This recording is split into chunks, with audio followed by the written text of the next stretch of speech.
You know, if I was trying to be popular on the internet, I'd be on here, I don't know what I'd be doing. I'd be talking about celebrities, celebrity gossip. I'd be talking about sports. I would, be making pornography. Oh I my look God. at Okay, man to pause it. see when Pause it. no man pursueth, but for the Yeah, yeah. You hear what he's saying right now? You like the working class. You're fucking like, oh, I know what you want. You know, you want me to show tits, pornography. Yeah. Like yes, I absolutely do. But like,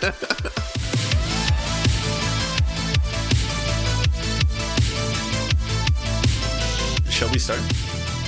let us indeed. I'll give you the power of pause. Thank you. I've always wanted power over this man. night.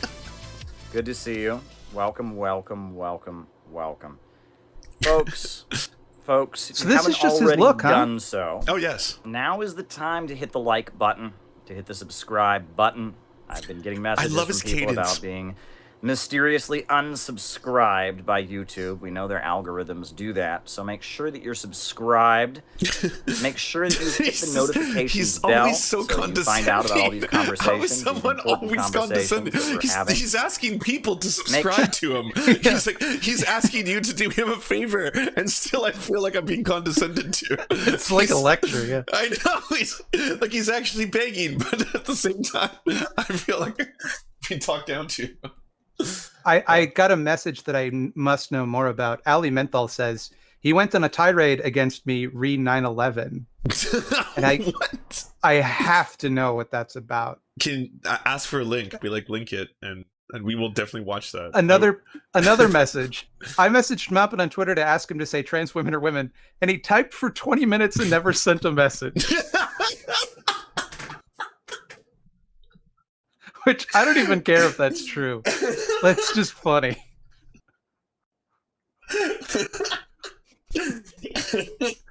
Okay. I would pay good money to know the mental gymnastics that were going on there. I would like to start with Kierkegaard and what he said in his initial declaration that one cannot presuppose. What the fuck? He asked you a very simple question. Make sure that you post this on Facebook, on Reddit, and whatnot. Because if you are really loving this community, if you really like what we do here, then you realize how important it is that we grow, how important it is that we expand, that we don't limit it to just those of us who are here now, that we're on a mission. This isn't just Pause a it. show. Pause it. Yeah. Yeah. On the Twink Revolution podcast, as well as numerous other interviews, because I've gone way too down the rabbit hole with him, he constantly speaks about what he does intentionally to not be popular, because other people, they get lots of views, they get lots of hits. We're not about that. We are about actual revolutionary change, groundworks, IRL on the streets. Like, repeatedly says that. It's a major talking point of his. Okay, well then, first of all, don't make YouTube videos at all. Like, what's the point of making them if you don't want people to watch them? And second of all, I think it might actually have more to do with the fact that, like, you're just sitting in a humid room, staring down at a camera and speaking really slowly at people than, like, any conscious effort you're making to... I love this attitude from people where they're like, oh, I could just do what everybody else is doing and get really popular. But, like, I run a segment on my show dedicated to, like, helping people get more popular. And I can tell you, it's not easy, or else everyone would be doing it. Like, you know? Yeah, I've yet to see the mutual aid from Maupin's channel. It's also like, there's, I could understand if he meant it in a way like, oh, I'm not going to compromise what I say to get popular. Yeah, but like that would make sense. Yeah. But it just seems like he's saying like, oh, I take it as a point of pride that my channel is unpopular. Also, it's your moral duty. If you enjoy what we do here, it is your duty to post this on Facebook and Reddit and help us grow. Subscribe, it's so important. Share it, tell your friends. Tell your friends. There will not be communism until I get to 1 million subscribers. This is not just a show. This is something far, We're far a minute beyond in, that. by If the I way, was to his just looking intro. to entertain you, I might, sing and dance for you. I might do a lot more impressions than I do. I know you like my singing, you like my impressions, but we're here to talk politics. And thank you, Sebastian. Wait. Appreciate I love him so much. That implies that he does do some impressions. Yeah, I know. I need to hear. Oh, I've heard one. I know one of them. I don't know what else will be treated to, but yes. Who was it of? He impersonated, I guess, what he considers the generic "you or me" is what he calls the faux. That's you. Did you see that clip I sent you? The Where he's faux like, laugh. I'm a good socialist, golly gee. Yeah, yeah. That's his impression of the faux left. Yes, the bourgeois left. Because definitely we're the ones that speak like we're from the 50s. Yes. In this, really, yeah. Really fucking connecting with the workers of the world. Golly gee. God, gee willikers, Superman. No. I prefer condescension. Appreciate it. We're here to talk politics. And government and state, writing it down. We're here to talk politics, folks. Oh, he answers all the super chats at the end, but he manually writes each one down in his And I've notepad. got So he quite has a bit to say to you he has tonight. to pause every super chat so he can write We're in gonna his stick to our book the usual question format, so he can remember it for where later. I give my opening remarks, writing down your super chats as I they know. come in. Then we do our Boomerest thing roll call. I've ever heard. Then I answer. How can you be that much of a boomer and know how to run a stream? Like, I know. who set up his stream for us? I don't know. Well, I noticed the streams always just start and stop. So there's no preamble, no nothing. It's just like, he's just there. And he's like, hello, folks. Like, starts just right out of the gates. Well, of course, Lance, if he wanted to entertain us, he'd do his songs and dances that he likes to do. I forgot about But now he's here to talk politics and state and government. So let's jump right into it. Folks, when I was 12 years old, Yes, Mike. We'll never stop. I visited Quito, Ecuador with my father. My father was in Ecuador because he was, doing business, and I visited Quito, Hold Ecuador. up. I was 12 years old. Hold up. This is the guy that lectured me about how he comes from working class roots and his dad was taking business trips to Ecuador where he brought his 12-year-old son. Yep. The Family same guy. vacation. To doing business in Ecuador. What, pray tell, business does an American have in Ecuador, I wonder, on a regular basis? The area where America is known to exploit quite a bit. I assume he was doing something wholesome like drug dealing. Of course. Yes. No, absolutely. Yeah. That's where he learned about decadence. And we got off the plane, and I saw a crowd of desperate, starving people. Children, Can you believe this? parents, mothers, fathers, on the desperately bougie poor excursions. people, mobbed outside the airport. That's where I learned to be a Actually, communist. In the early hours of the morning, it was still dark outside, and as we walked, He's like the Buddha. He grew up in this palace where he saw no suffering until one day he left. He saw there was pain and death in the world. Oh, that's too perfect. He's the next reincarnation. Apparently, his dad works for a bank. Oh, According interesting. to someone in chat. And you know what I know airports are well known for is their abject poverty the second you step off the plane. Like, if everyone knows, the minute you step out of a plane, just all you see are the starving children. Well, I mean, the in this track case, mat. Like, when they see the private plane coming in, they're like, "Oh, we'll get some money off of this guy." That makes sense. But it's interesting how much more working class he is than me with his rich banker dad. My dad was a fisherman, also, by the way. But did you work one summer in a fast food restaurant in a nondescript sandwich? Yeah. Well, you got me there. Yeah, I don't think so. walked from the airport to the curb where we got our taxi to go to the hotel. I had never seen that level, that number of starving, desperate, poor people before in my life. I was just blown away. I had never seen such poverty.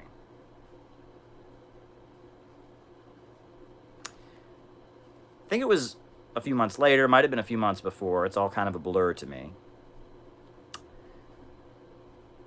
I was visiting my family members in Texas, who at that point lived very close to the Texas border. I have an uncle, and he's got 2 kids, and they live near the Texas border. And thank you, Anonymous. back then, you did not need a passport to go to Mexico. It was the 90s. And so my uncle, my family members had the great idea that we would just walk. See if yes, sorry. All right. No, the awkward pause is he just got a super Is that chat. him? That's him writing down a super chat? That's him writing down a super chat, which he just got because he needs to be able to answer it later. It's like, especially because he's literally writing it down. I know. I Like, love it. Open up a text file on your computer and copy and paste at least. Like, No. See, he's proletariat. All right, he's working class. They don't do that. working That's class very people don't bourgeois have of you. computers. No, they don't. Yeah. They Yeah. don't. Yeah, no, none whatsoever. that we would just walk across the border, go shopping in the Mexican market. And so, my uncle, my aunt, my mom, How many dad, family my members brother, and were I on these walked across the on these Texas business border trips? to Mexico. And what we saw It's a lot of people on a in business Mexico trip. was shocking to me. I had never seen that many beggars before. I'd never seen that many desperately poor people before. It was a big shock to me. Big shock to me. And folks, you know, I'm It looks like he's Aside from our yearly hunting trips, yeah. And also, it really feels like he's getting shocked again right now in real time. He's just like, imperialism is a system of monopoly capitalism in which a group of bankers and billionaires there it dominate is. We got the world first economy. one. We got the first one, everybody. And countries all over the world are Bankers. kept in states of chronic poverty.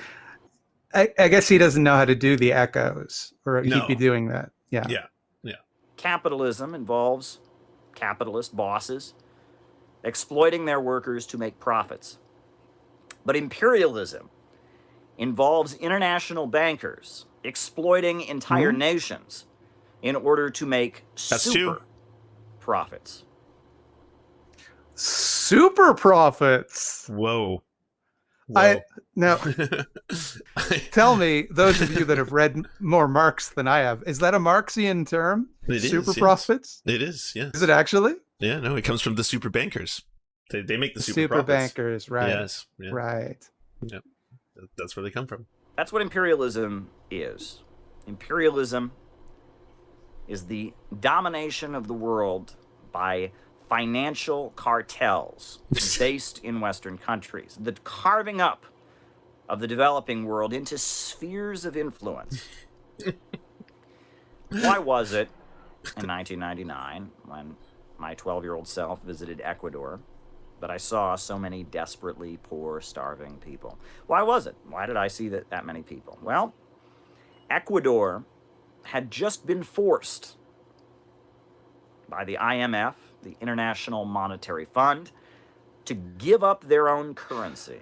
Ecuador had its own currency, the Ecuadorian dollar. But in exchange for development loans.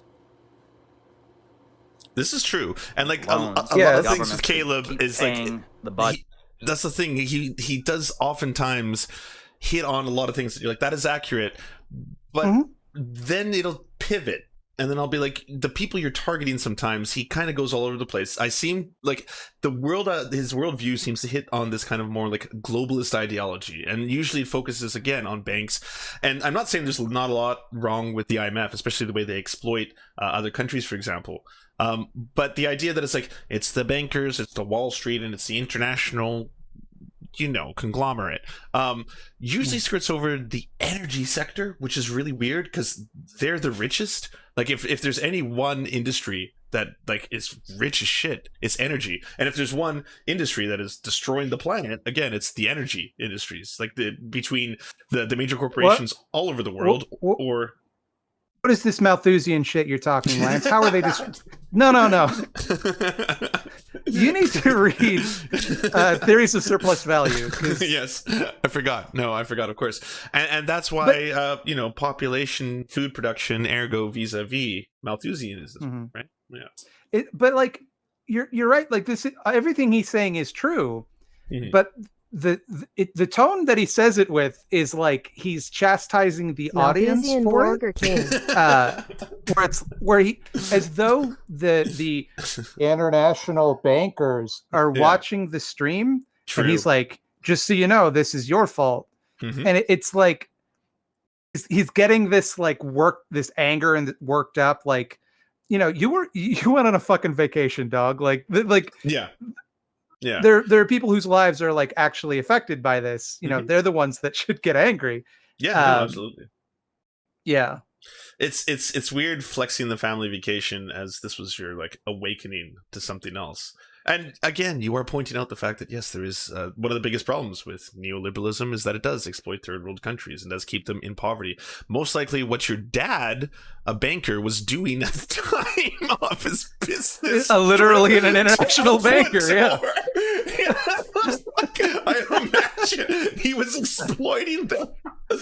I saw the poverty he created around me everywhere, and I was sad. It's all of this is just to get even with his dad. Yeah, yeah, I know. Fuck you, Dad. You exploited those Ecuadorians, and also you didn't get me a PS2. I'm gonna go work at Borgar King for exactly one summer. The budget. Someone asked me what Caleb would have to say for me to forgive him. Like, forgive him for what? I don't have any like. He's brought me nothing but joy. Yeah, like, no, I want to thank him actually next time I talk to him. Yeah. Thanks for bringing so much happiness into my life. I think Matt put it really well. Like, if you want other people to stop, I don't know, addressing these issues, why don't you just say trans women are women, trans men are men? And I think a lot of people will be like, well, he clearly doesn't adhere to this strange orthodox ideological perspective that Jyoti Brar has. And then I would be like, yes, okay, interesting. He doesn't feel that way. He was just interviewing her and then saying, and no follow-up questions whatsoever to that kind of horrible also tirade. Might be why, if you notice, if you go back and watch the first video I made about him, I never claimed that he agreed with that. Like, no.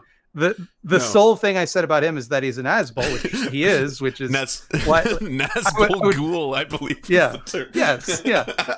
and rightly so, because he's a Nazbol ghoul.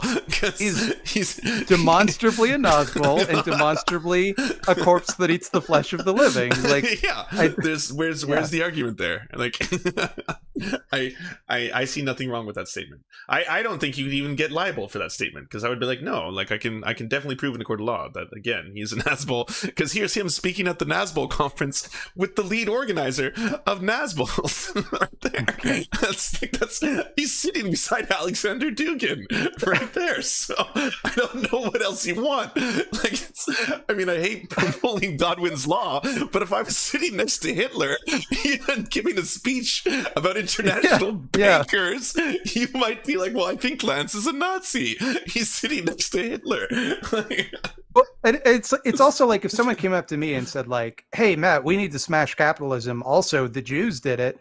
My instinct wouldn't be, well, I agree with part of that, so let's work together on the part that we agree about. Like, like. Oh, that's so funny. That's true though. And it's like. I'm like, well, slow down, dog. I'm with you with the first part. You kind of lost me in the latter half of that speech. What's going on there? But it's like, at the very least, even if I were to steel man his position as hard as I could, and say that, oh, he doesn't believe any of that like Nazi shit, right? Yeah. If I were to go, because I think he kind of, the way he says international bankers a lot, I kind of think he does. But The way when he he wrote a defended book, himself- an entire novel about the international banking program and related it to Israel itself, I kind of think he does as well. Yeah. There's some subtle dog whistles if you really pay attention. Yeah.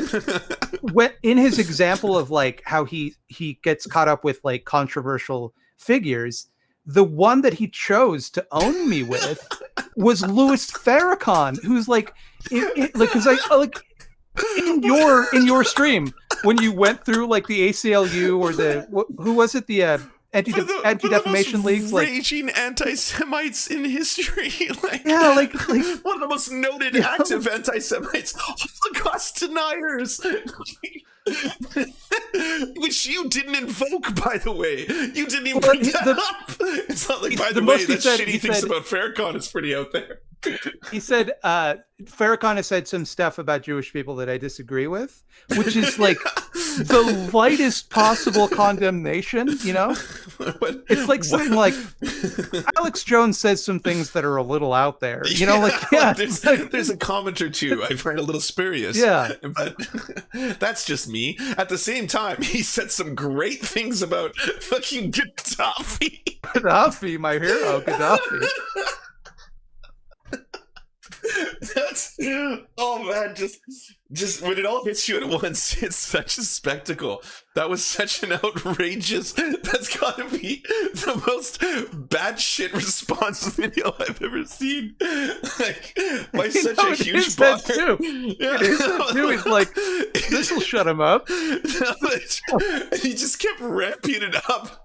Point by point. By the way, here's my theories on slime. Slime literally is bourgeois. Like, there's nothing more bourgeois than slime. That's why the proletariat wants to get rid of slime. Literally, slime. From the man who's never worked a fucking 9-to-5 minimum wage fast food job in his life or produced any content on it. Oh man! It's also like I think I cut this joke out of the final because I think I used it somewhere else. But I said that's the true measure of being a working class person, is not wanting to touch something icky. You know? Look to all the great buildings they've built. Oh wow! Oh, it hurts actually. My lungs hurt right now. It was criminal what was done to Ecuador. In exchange for getting development loans that the government needed in order to keep paying its bills, they were forced to privatize their economy, forced to give up their own currency, and forced to allow their people to starve. Hundreds of thousands of people couldn't even live. You know what's especially weird about this? Because like he's right to talk about this, and like what he's saying is like agree 100% with what he's saying. Yep. It's really weird, though, that he chose to start this story with how it affected him. Of course. Right? Like, this is what I saw when I went there, you know? And like, why did we need that information about like how you got through without a passport and shit? Like, it just feels... It's lore. He's building the legend. Legend of the red-faced man. People couldn't even live in Ecuador in 1999 as a result of what was done by the international bankers. Oh, there it is. That's 7. Right? The International Monetary Fund, the World Trade Organization, the World Bank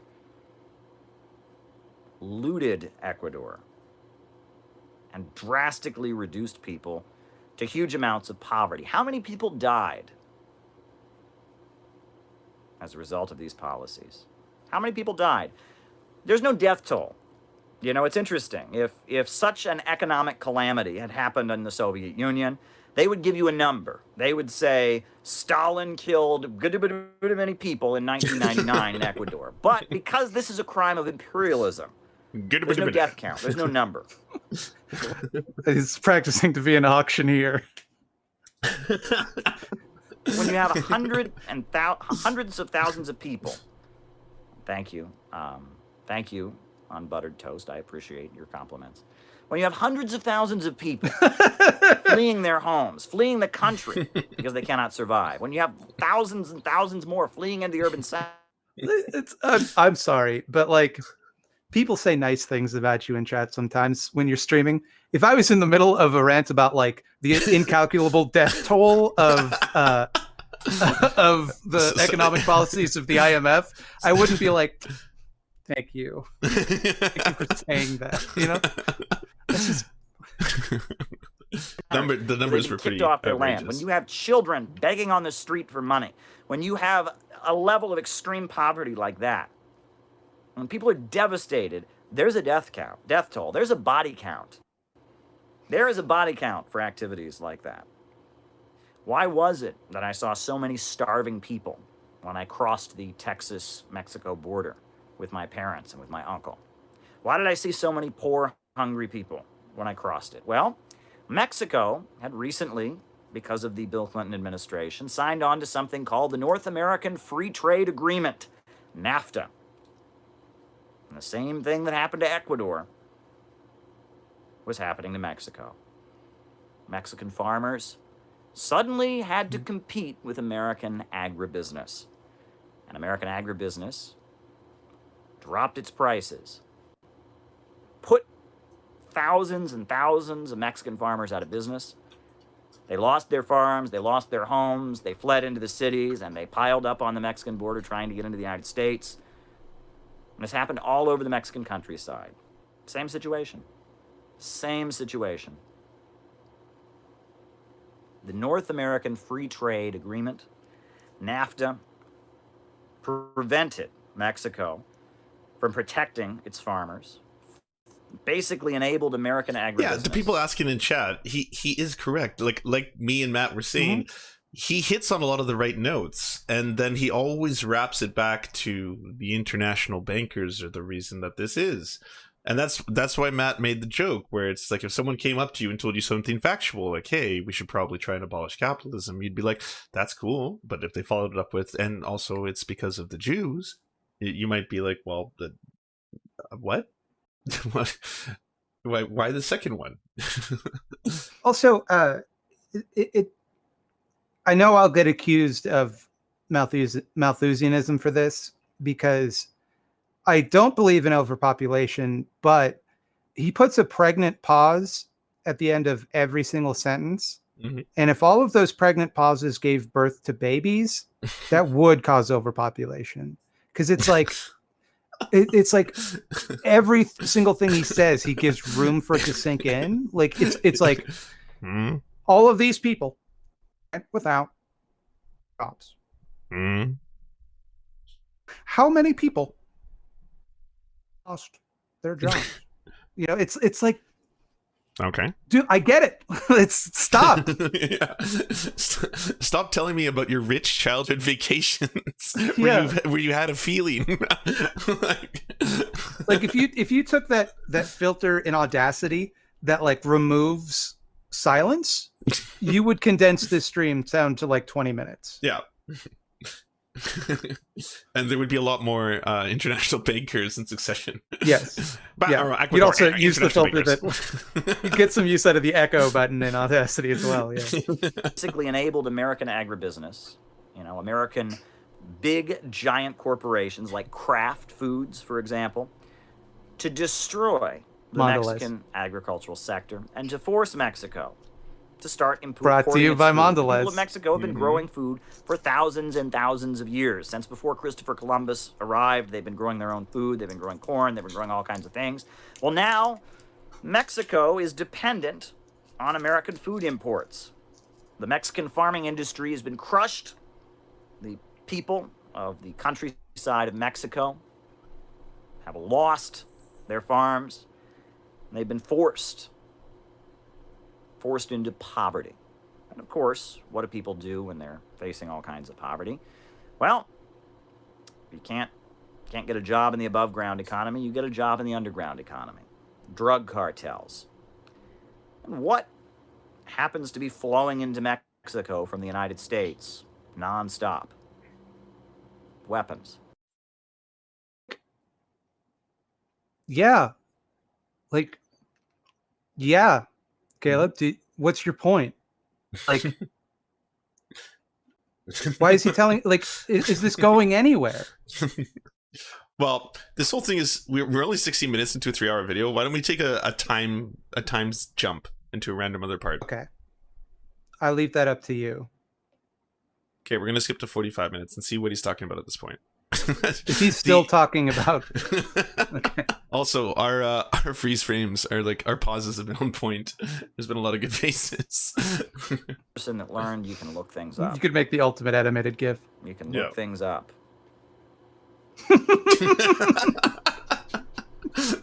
So condescending. Do folks remember these He things? had to learn that. Encyclopedias? You had to learn you could look things up. You can look things Remember up. these books? So smug. I had the World Book Encyclopedia. Who is he condescending to? His own audience? Yeah, always. Well, I had the used World to open those Encyclopedia. things and read encyclopedias. I found them to be quite educational if I wanted to learn about a topic.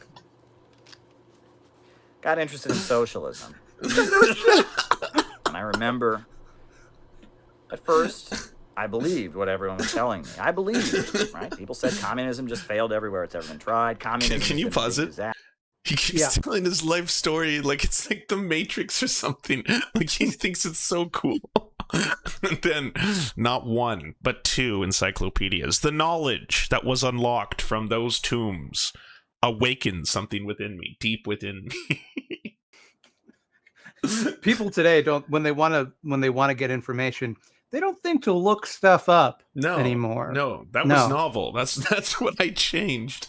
That's the Caleb Maupin difference right there. But it's also like, because I asked what the purpose of that tirade at the beginning was. Mm-hmm. Was this just for him to like get to the point of like why socialism is necessary? Why he's a socialist. This is his origin story. But like, oh, you're talking about why even talk about all those? Yeah. You mean neoliberalism and exploitation?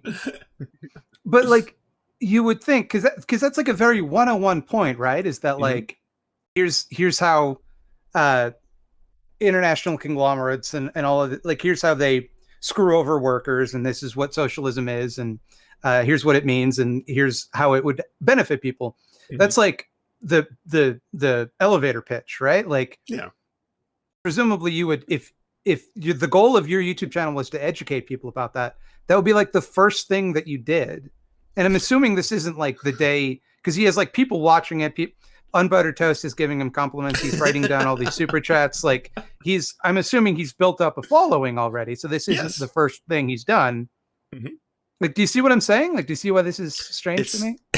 It's almost as if this whole thing is a masturbatory narcissistic nightmare. And he just wants to talk about his own exploration and why that's important. I mean... someone in chat just said that this dude looks like Walmart brand Ben McKenzie. Communism has been a big disaster. Made sense to me. Everyone was saying it. I heard it on TV. I heard it from my parents. I heard it from my teachers. I heard it at school. I heard it from my... it must be true, right? So I remember... Yeah. I was kind of... into school, all the kids would around the playground would be talking about how much socialism is a disaster. They're like, oh, you want to play Pokemon? No, let's talk economics, actually. Yeah. Got that latest slammer jammer for some pogs? No, but let me tell you about Stalin. Kids, pog used to mean a little circular thing. He's not talking about a victory. Oh no, I've revealed my age. Y'all think poggies is a wonderful thing. When you hear pog, you're like, oh, poggers, neat. You're not like, oh yeah.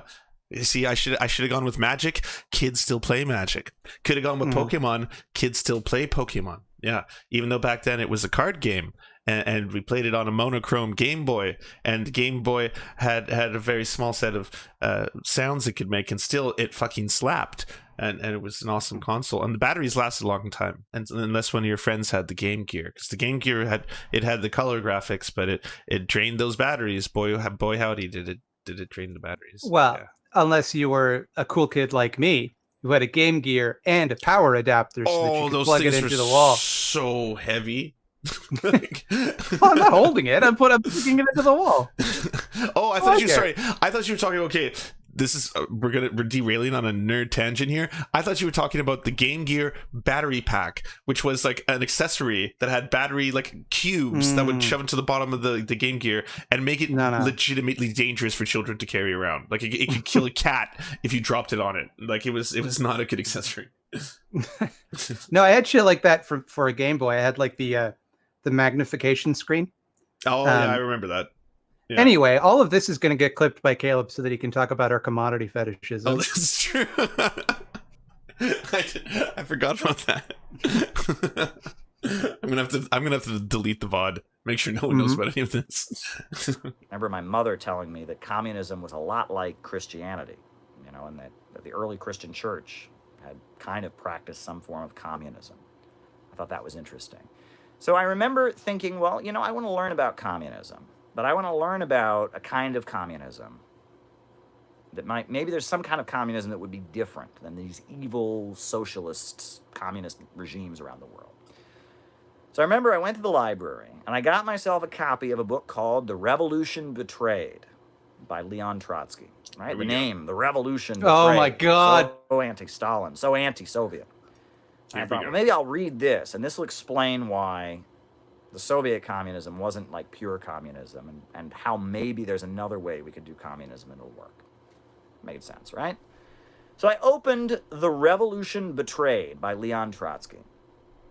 This is going to be the Trotsky to Nazbol pipeline. What has been achieved? Why are you pausing? There's like and what 7 seconds in the opening pages of Trotsky's The Revolution Betrayed. He's building suspense. He's building suspense, you see. To like, another sentence? Like, in that fucking paragraph? Like, no, it's also like, it's like you're not breaking new ground here, Caleb. That book's like 100 years old. Like, and then it was revealed. It was like, is this audience at that moment all typing out like, as it turns out, Trotsky was once a high-ranking officer in the Soviet Union. Like, oh man. Anyway, I can't wait to hear about the CIA-funded Trotskyists. The Revolution Betrayed. What is the Soviet Union and where is it going? By Trotsky, a man Stalin killed. The Revolution Betrayed. I opened it. The first chapter, What Has Been Achieved? Full of statistics about what the Soviet Union achieved in terms of economics.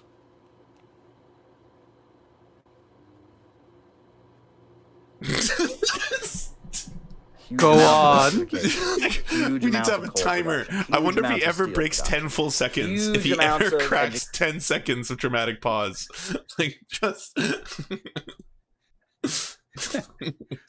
It's also like, his worldview is so inconsistent because he's calling Trotsky anti-communist, right? Mm-hmm. But he said that he specifically sought this book out because it was communist, but not like the communism that he didn't want to learn about. He wanted to disprove that theory, but learn something else. I don't think he'll say it here, because it would be too mask off. But I wonder if he's one of the people who later believed that Stalin never actually had Trotsky killed. Like he ran off to Germany or something like that. Like there is conspiracy theories like that exist. But I'm just Frida Kahlo had him killed. Yes, that's right. That's right. Yeah. I was shocked. I thought, this can't be true. This can't be true. This can't be true. No.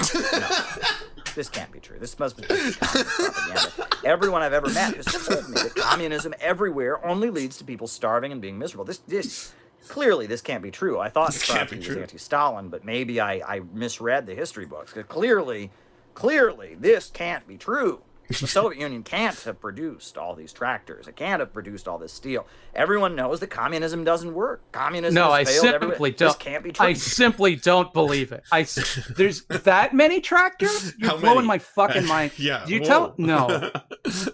How many tractors? It was that day. Oh, whoa. That's right. 5,000 tractors. Hey, Teach, you know how you're always saying communism failed? Like, do you even know how many tractors they made? It's crazy. It's over 9,000. This can't be true. Just can't be true. So I ran and got the encyclopedia.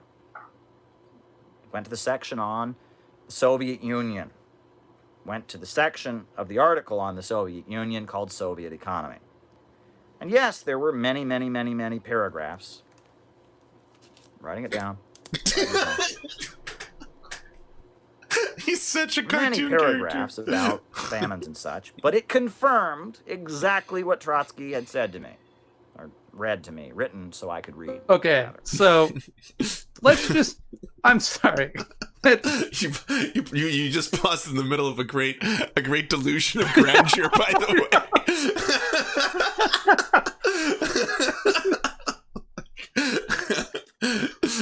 way, what God? Like, I am God. It's also like he's looking at this encyclopedia and going like, the encyclopedia confirmed it, so it had to be true. Once you get past all those other paragraphs that were just there for propaganda, you can see that, you know, they confirmed the tractor hypothesis. So communism must be a success. That was the personal message from Trotsky to me. The Soviet Union had hugely industrialized itself, wiped out it was confirmed. The encyclopedia admitted this. So what I had been told my whole life about was tractors a lie. Was a big, fat lie. And it occurred to You're not even going to address that you just said there was several paragraphs in the encyclopedia that you read about famines? Mm-hmm. You're not even gonna touch that. No. And it occurred to me, why did they need to lie? Every book I looked in confirmed this. And any book on statistics about the Soviet Union would confirm they had huge economic successes. Huge successes By the way, can you in pause it for a sec? Huge successes in agriculture. To anyone wondering, I'm not disputing the economic growth of the USSR. That's not what mere matter laughing at. We're laughing at, again, the delusions of grandeur of this man who's gonna, I think, spend a full, like, we're an hour into his stream. This whole thing is still like his origin story and why this is important and how when he learned these things, that's when like the veil had been lifted. Well, but I'm also kind of laughing at the fact that like his argument for Stalinist style communism, which he just calls communism, right? That's his view of it. It is based on like statistics that were given by a detractor of Stalin, and next to statistics about how many people died in famines based on their policies. Like there were problems, like there are unequivocally things that the Soviet Union did really well.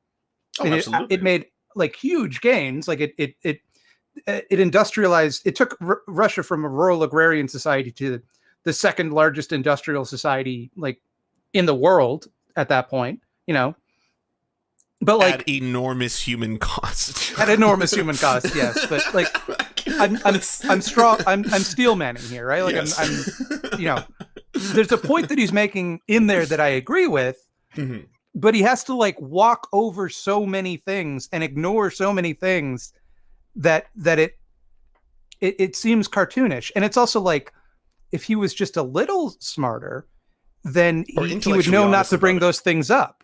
You know? Yeah, true. I didn't even think about that. And I saw paragraphs, and the word Holodomor was brought up, and I'm not sure what that means. I don't speak Russian, but I will just say this.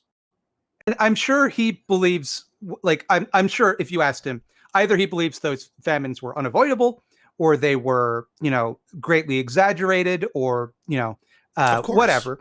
Of course, but you can't believe you would say numbers, that at that point, right? Yeah, like, yeah. You know? Yeah.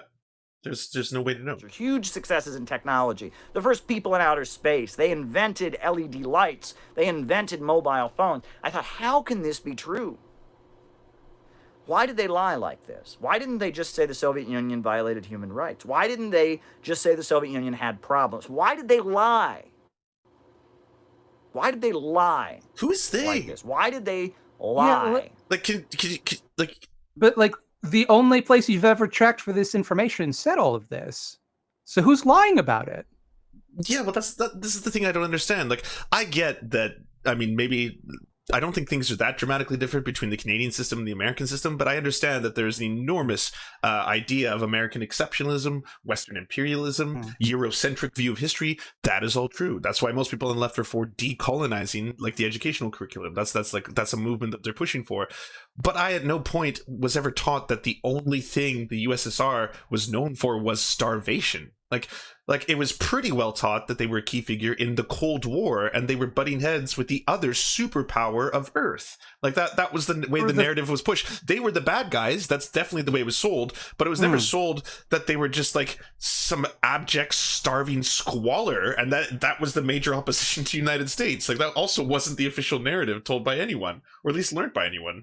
It's like do you think that schools just ignored the fact that the Soviet Union were the first people to put a man in space? Like, yeah, that was a major thing, and like that was a huge thing. That was used as propaganda by the Western imperialists. That was something they galvanized people for the Red Scare to get afraid of. Like, yeah, Sputnik is up there. It's watching you always. Like that was a huge part of Western propaganda. Well, like the whole point of the Cold War is like, oh, they could come get us at any time, which if they were just some like backwards starving country, you know, with no technology, they wouldn't be able to do that. You know? Yeah. Why did they tell me things? Why did everyone I know? Why did all my parents? Why did all my teachers? Why did everyone at school? Why did the news media? Why did they all tell me something that was so obviously false?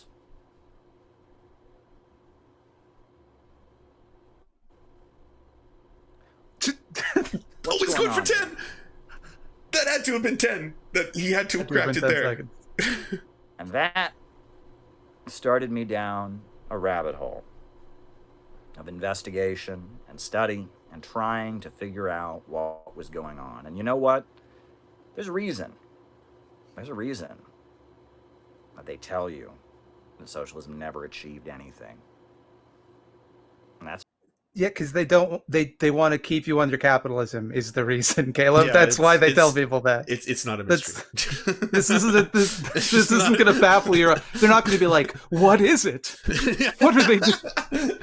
Why didn't they tell me about the tractors? I had to learn that on my own. There must be a reason. The encyclopedia where the truth lies.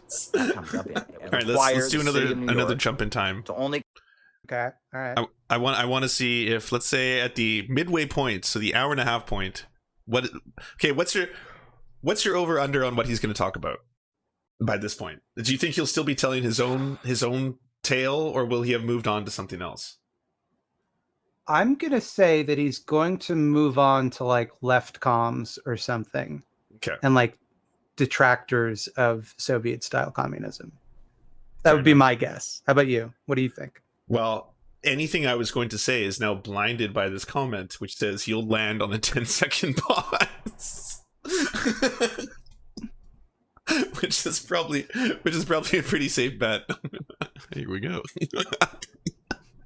Oh, I can't get enough of this, man.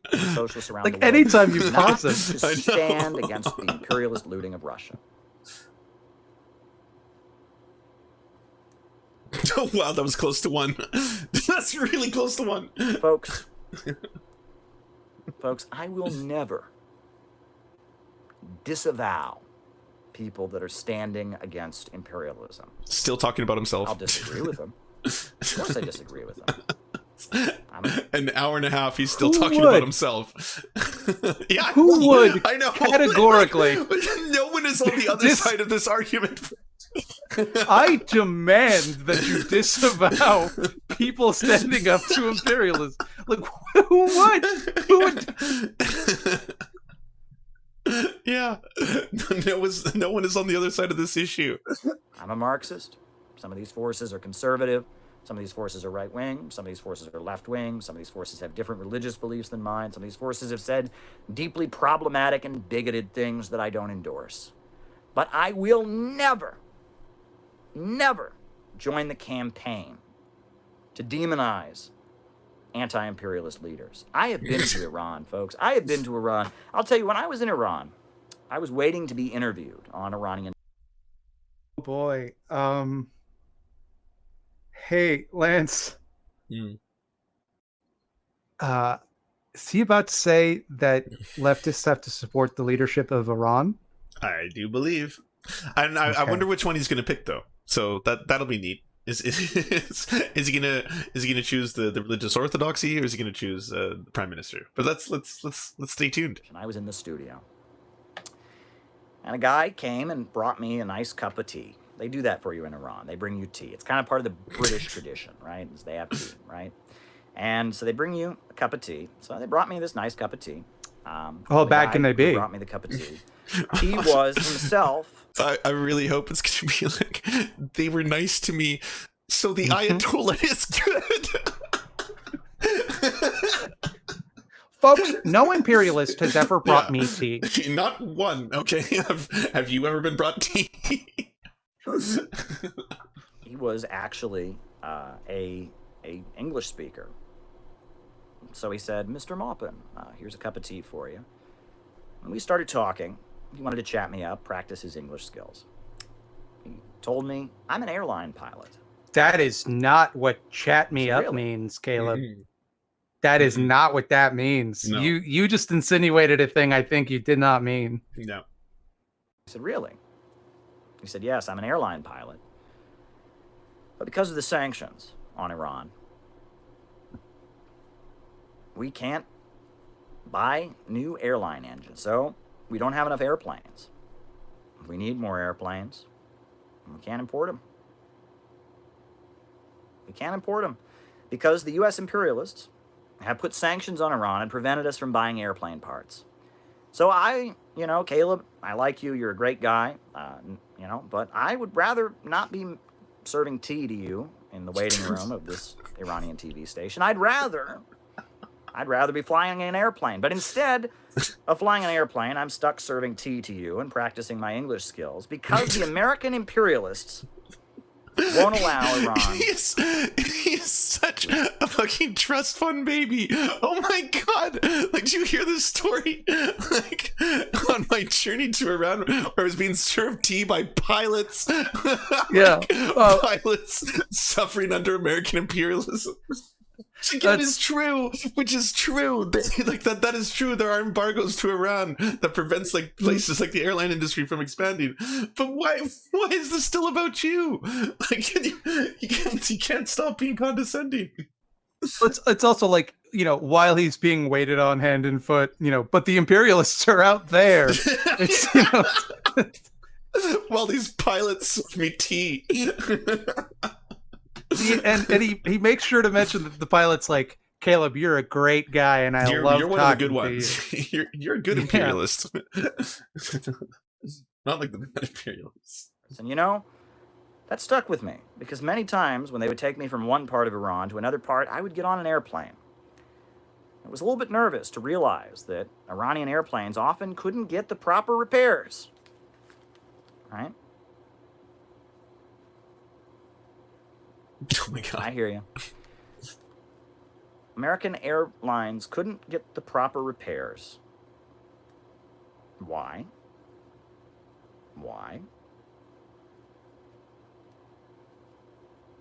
Because of the sanctions. Iranian airlines couldn't get proper repairs. You already Think said about that. Jesus. But it's worse than that. In school when your teacher would stop and wait for someone to answer a question? Yeah.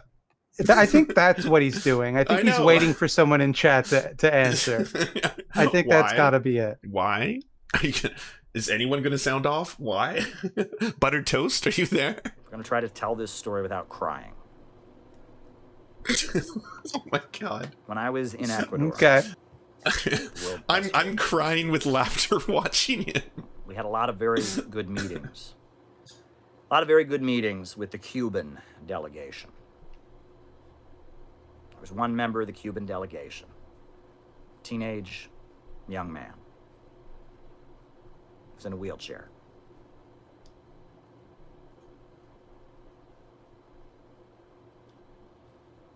Oh my god. The reason he was in a wheelchair. That's not the sad part, is He it? needed surgery. Pause In for order to get that effect. surgery, they needed medical equipment that the imperialists would not allow to be shipped into Cuba. I met a young man who could not walk because the imperialists were so determined to punish Cuba for building socialism. The Cubans have done an amazing job industrializing. That is disgusting, and that is a tragedy caused by U.S. imperialism. But what kind of sticks out to me, Caleb is from America. He doesn't have to go that far to meet people who have problems in their lives because of medical treatment they can't get. Like, the fact that this is such an alien problem to him, that upon meeting someone who has a medical issue they can't get treated, he is brought to tears. It's so unusual for him. He has to travel to another country to see it. Kind of demonstrates that this is not like something he's used to. He doesn't know people that have had to that's how he fight learns. and scrape and It's also kind of unusual you mention that because there's again a lot of problems with the American medical system. And there's actually quite a bit to praise about the Cuban medical system and what they've done in the face of imperialism. Wiping out illiteracy. They have an amazing healthcare system. It's praised by people all over the world.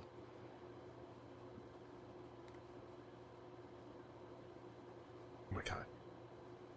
This young man that I met, this teenager, couldn't walk because American imperialism wanted to punish the Cuban people in the name of human rights. Wanted to punish the Cuban people for building socialism. That's not the reason why. Folks, it's not for human rights. If you don't realize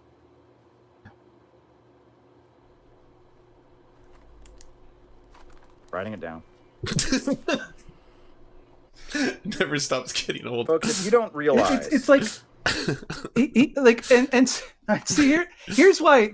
Okay, look, I'm a little worked up now. The thing is, he has this utter sincerity when he's saying it, right? Like, this stern, like, folks, I am moved to tear, like I can't stand it, and he can just on a dime be like, okay, let me write that down. I can't I can't wait like 10 seconds to like finish this story. It's like the story that almost moves him to tears. People who are that like genuinely affected by things, people who are that emotional, they don't like, they can't flip between things like that. Like, it's so clearly an act that he's doing. Oh, that it's performative. Oh, absolutely. Yeah. It's these aren't emotional stories. These are vacations. These are one of his many vacations that he's taken to all over the world. Like, okay, here's some easy memes. Someone should design a poster for "Where in the World is Caleb Maupin?" There's a freebie. That one's great. And maybe if he can travel to every country around the world, we'll end capitalism. That's how we end imperialism. If Caleb Maupin can visit if he can get a pin on every single country in the world, he'll have learned so much. He'll level up so much that we'll end imperialism. That's how we can solve all the world's problems. Caleb San Diego, thank you. Good. It's interesting. In one of the super chats that went by, somebody asked about my family. Well, I'll address that when I get to it. I don't share too much about my personal life. But earlier. I wonder why. Wait a minute. What is the last? You don't share too much about your personal life. You went in a 45-minute rant about a vacation you took when you were 12, dog. Like, with your dad and his business trips and my aunts and my uncle. Yeah, explaining what relatives were there. Yeah, when, why. So many vacation stories. Being delivered tea by pilots. I talked about how Hugo Chavez had said that Jesus was the first socialist in history, first communist in history. I'm going to read you something that Jesus said to his followers. But that's very counter-Marxist. Like, Marx talked about primitive communism. Like, no, Jesus was not the first communist in history. You know how I know that? Because communism didn't exist. That's how I know that. Like, they had communist values in the sense that, like, like they shared things. Like, sure, most pre-agrarian societies did that. Like, that isn't. That's a thing Marx talked about a lot. Like, yeah. King James Bible. Oh, nice. Good. I wouldn't have known. Think not that I come to send peace on earth. Sorry, on my end. Came not to send. On my end, he said "think not," and then it stopped. Is that the whole quotation? He's like, good advice. Think not. Devout Maupin. Turn off your came mind. not to send peace, but a sword. For I have come to set a man at variance against his father, and the daughter against her mother, and the daughter-in-law against her mother-in-law. A man's foes shall be those of his own household. And he that loveth father or mother more than me is not worthy of me. And he that loveth son or daughter more than me is not worthy of me. And he that taketh not his cross and followeth after me is not worthy of me. And he that findeth his life shall lose it.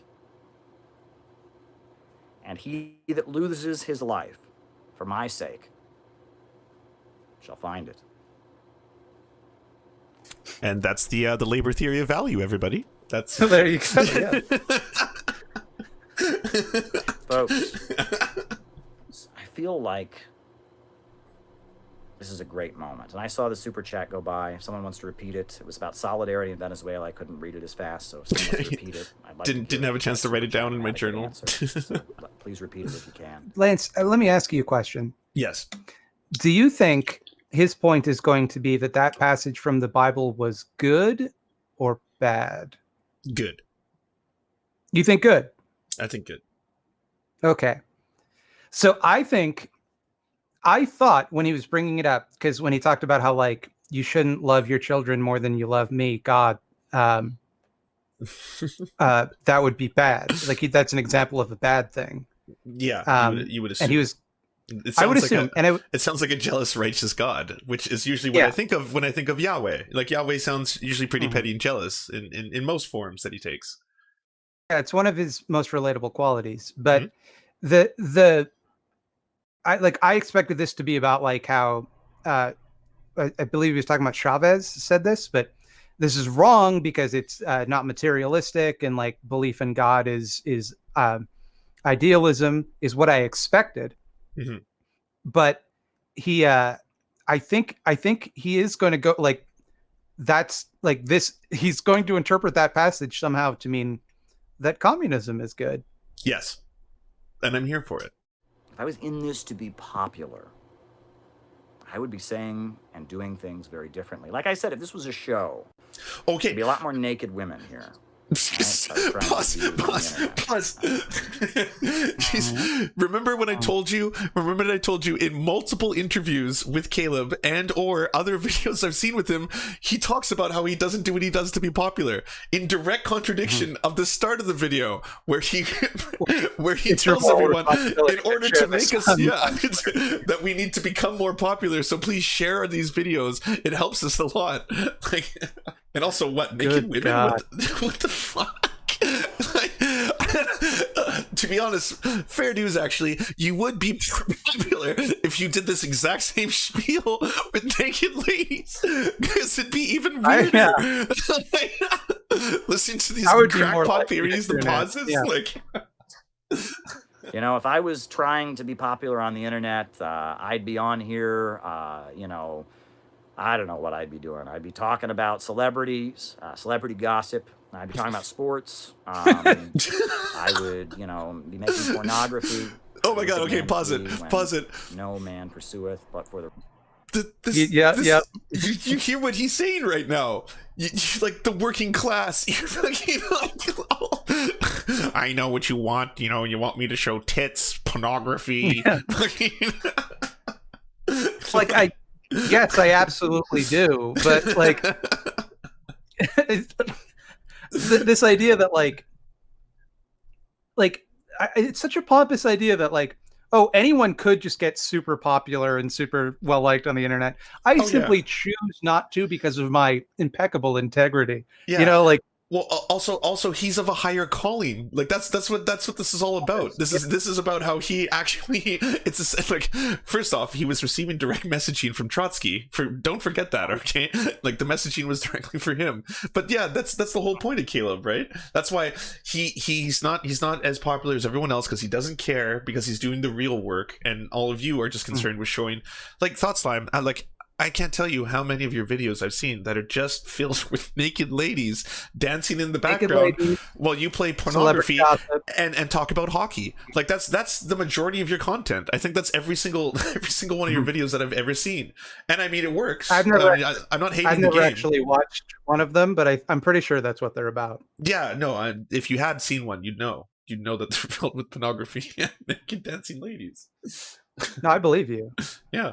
Folks, if I was trying to be popular, if I was trying to win points with the majority, I would say very, very different things. I would phrase things very, very differently.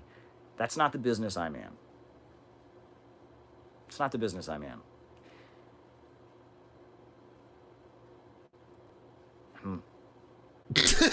Lenin talked about how after the 1905 revolution, 1905, there was a big revolution in Russia. It failed, of course, it was defeated. And after that, there was a period of demoralization and splits in the Bolsheviks. All kinds of people quit the Bolshevik Party. And Lenin said that's good because moments like these test us. Well, that's not all that happened to the Bolsheviks, but we know potato. Who's really with us, who's really against us. Folks,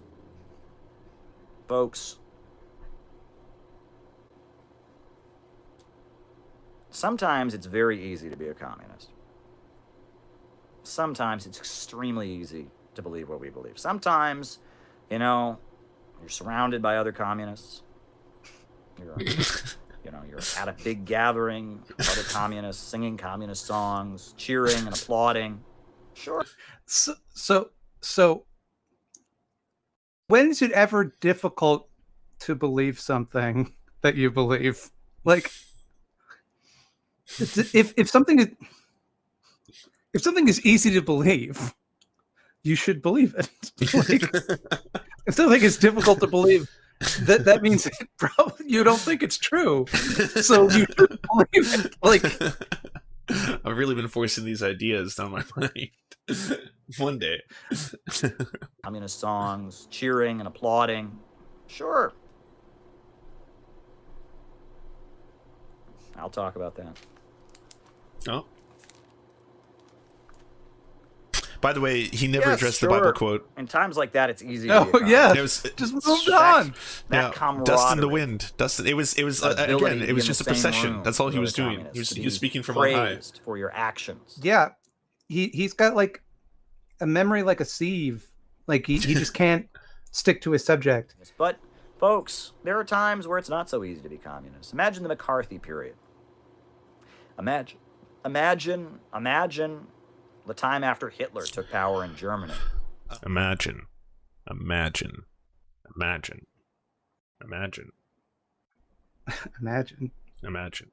There are times where it seems like the imperialist propaganda is so shrill. Yes, it would be correct, David. Yes, it would be correct to say these synthetic laughter flunkies of imperialism. I'll give you that for sure. I'll write that down too. All right, I'm going to fast forward to the last bat. In my dream journal. And surrendered. Yeah, I mean, the fight is close at hand, right? I mean, working class community organizers have got to be out there. Yeah, I mean, geez, you'd think the ruling class might have it together to stop this because, how many of them, Donald Trump, all of them made their money from the housing market. Well, the housing market's going to tank pretty soon if they don't stop this. All right, Donetsk People's Republic. Wait, hey, the fact that the wait a people minute. in East Ukraine. Who are the ruling class in your imagination, Caleb? Why don't the ruling class stop the people making all of the money in the housing market? Who the fuck do you think is making that money, Caleb? like I know the answer is when he says ruling class, he means the Jews. No, the international bankers. The international bankers. But yeah, come on, keep it TOS. And he most definitely means the Jews. He absolutely means the Jews. Because I know that because he wrote a book. He wrote a book about it. You should read the book, by the way, which is for sale. There's only one copy left, and it's selling for $100. So, again, the arrogance. Oh, no way! It's dropped in price. I wonder if he saw my episode. I did an episode where I pointed. It's now $52. Oh, but wow. Okay, what a bargain. I know. I ripped into this, and when I first saw it, I was like, holy shit, his book is selling for $99. I wonder if they finally changed that. But it's called Satan at the Fountainhead, The Israel Lobby and the Financial Crisis by Caleb T. Maupin. So... hate to judge a book by its cover. As someone who's about to marry a Palestinian, sorry, I should mention I got engaged and brought it up on stream before, but sorry if you're confused. That's thank you. But I think there are plenty of legitimate criticisms of Israel. And I hate having to do this song and dance whenever someone makes a bad faith criticism of Israel. Yeah. But I think one that it should make you kind of go, don't know about that, Chief, is if they say that Israel is at the spearhead of a global banking conspiracy. that ought to make you scratch the old noodle and go, what do you think they mean by that? Yeah. That should be a little worrisome. That should definitely bring up the fears. So, having watched most of this, well, no, not most of this, but a very a significant enough amount. At some point, do you think he's like? He's not actually indoctrinating his audience with anything? Like, there's besides saying international bankers so many times that at a certain point, I guess those words are going to become pretty codified in the way you speak. But outside of that, it's not as if like he doesn't really point the finger. I feel like it's almost kind of like a Darth Vader-esque. Like, there's the imperialists and they're evil, and I know that they're American, and that's it. They're the only imperialists in the world, and because of that, they're the ones that exploit. And the bankers and the IMF. I've never once heard him talk about energy extraction or talk about any of the oil companies. Like, the richest companies on Earth. Like, not once. You'd think that would come up. Jack Ma is 100 a communist.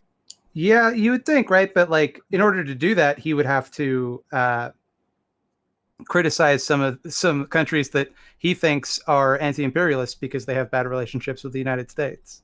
True. Please, can't you please denounce Saddam Hussein? I mean, they're taking babies out of incubators. I mean, you have to denounce the Iraqi government. They're criminal, and they wouldn't do it. They knew that you don't disavow people. You don't do that. When the imperialists have their guns pointed at a country, never disavow anyone.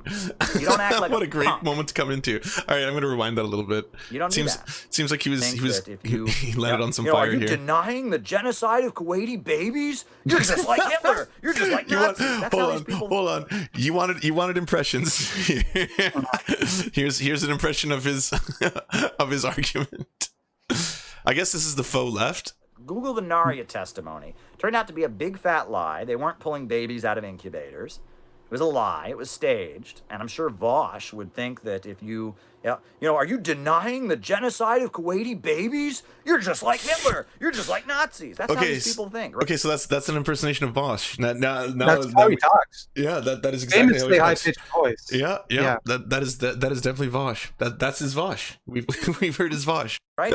U.S. imperialist media never lies, and if you question their allegations, you're just the same as a neo-Nazi. That's what these people think. And people are stupid enough to believe these people. That's weird because that's not the position. Vosh, what the fuck? I can't believe that Vosh said that the U.S. imperialists never lie. I can't believe he said that. Yeah, which Caleb just said he said that, so he must. It's absolutely true. Yeah, verbatim. Yeah, every single word of it. And And also, like, no one's denying that story, by the way. This is another one of those, like, the left will have you believe that so-and-so happened to such and such. It's not true. We know it's not true. but also the Holodomor did happen. That is true. Genuinely does not understand the positions of the fake leftists milieu. The faux left, yes. Yeah, he just does not understand. Like, he can't make an argument against what we think because he doesn't understand it. So he just has to, like, say, he has to think, like, here's the thing that happened. They must think the opposite, you know? Mm-hmm. And also, that's because he got real flustered when he was questioned about the Uyghur camps in China. During that debate, that's when he was like, all right, we're shutting this down. Like, I don't want to talk. I've heard some of the stories may be exaggerated. I'm sure there's a couple. I was like, oh my god, you are doing full on apologia, my sir. This is interesting. Here we go. People told me, I was not part of the Workers' World Party at that time. I was like 4 years old, but the Workers' World Party was organizing protests against the Iraq War. And that day, that the Naria testimony was on TV, their phones rang off the hook. All kinds of people that had gone to their rallies were calling them, please, can't you please denounce Saddam Hussein? I mean, they're taking babies out of incubators. I mean, you have to denounce the Iraqi government. They're criminal. And they wouldn't do it. They wouldn't do it. They knew that you don't disavow. One quick note. It's obviously the Iran war was sorry, the Iraq war, sorry, was a fucking disaster. Mm-hmm. It's a war crime. It's a series of war crimes that are ongoing to this day. Both of them too.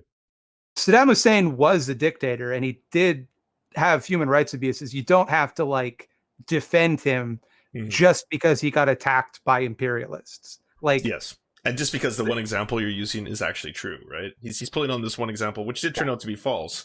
And then afterwards, it's this idea of, like, he was doing, well, sorry, not him, but, like, there's a whole series of videos they're doing right now where it's like they'll juxtapose the falsification of evidence, say by, like, the Bush administration, you know, the yellow cake uranium as a precursor to go into the Iraq war, with the fact that nowadays they're talking about internment camps in China, to which I would respond, but, like, the rest of the world is talking about them, as are the people who have escaped them. Like, the survivors of those camps are also talking about them. So I don't think, like, that's really equatable. You're talking about, like, you know, the imperialist, you know, jingoistic government of the Bush administration. Fine, fair dues. And also, this other thing is happening. That's the problem I have with all this tanky rhetoric.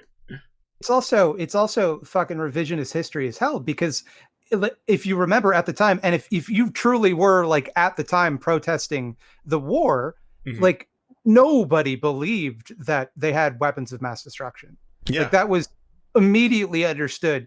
Even the most, like, liberal bougie ass motherfuckers, everybody knew that was a lie. Like, that was, like, that didn't fool people. It was a very blatant pretense that they just pretended that they held so that they could have a reason to go invade, but people knew it was a lie. Like, it was a joke. The exception, the exception would be the conservatives. That was it. Like, yeah, the conservatives were, but like, even they were pretending because they just wanted to support their ghoul president. You know, the thing is, there was no proof, right? No, there wasn't. The yellow cake uranium turned out to be completely false. Yeah, there's fucking video. Yeah, of the Uyghur concentration camps. I know. There are survivor testimonies. Like, there's drone footage of thousands of people on the streets being begged with their arms behind their backs. Like, we can see them. We can see thousands of people with their arms behind their backs and bags over their heads, and their heads are shaved. Like, I don't know. Normally, that's not how you get to school. That's not how I got to school. That wasn't my journey, you know. If your view of it also is that, like, well, the CIA has lied about things in the past, you know, the American intelligence always makes stuff up, so there's a chance this is made up too. Okay, but are you willing to take that chance? Like, shouldn't that be something that is seriously investigated? Yes. Because if you're willing to just go, no, probably not.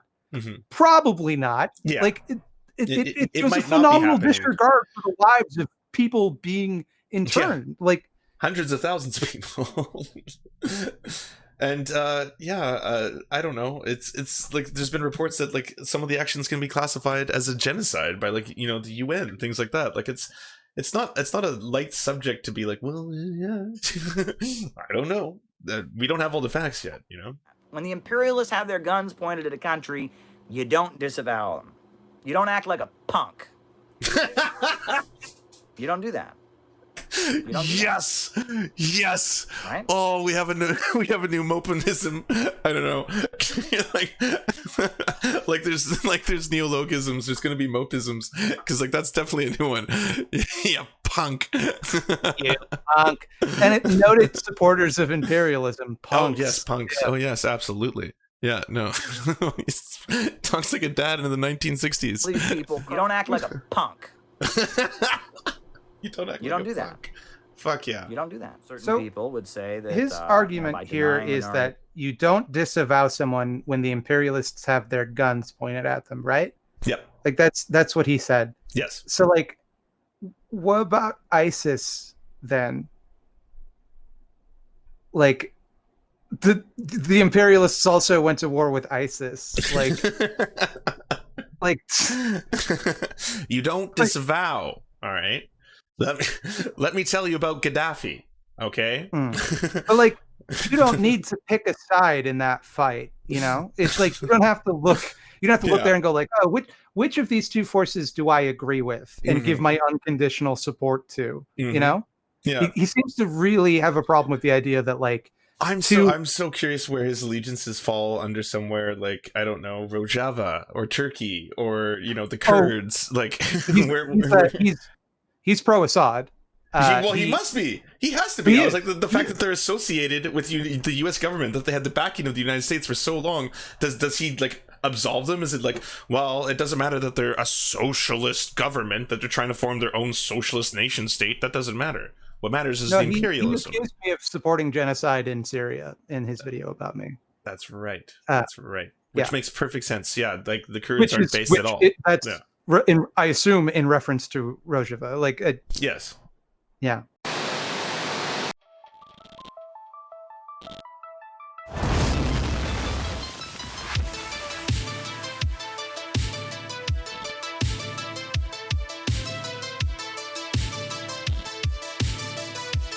To our monarch, Tomuspo, you are the light that guides our path. To our lords, I'm Rab, Stephen, Nine Tails Cosmic Fox, and Hans Josephine. We bow meekly for your pleasure.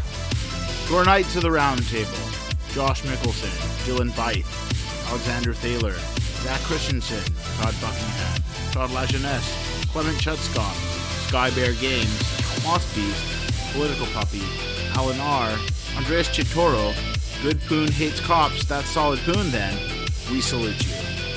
And to all our merchants and farmers, you have our undying loyalty and love.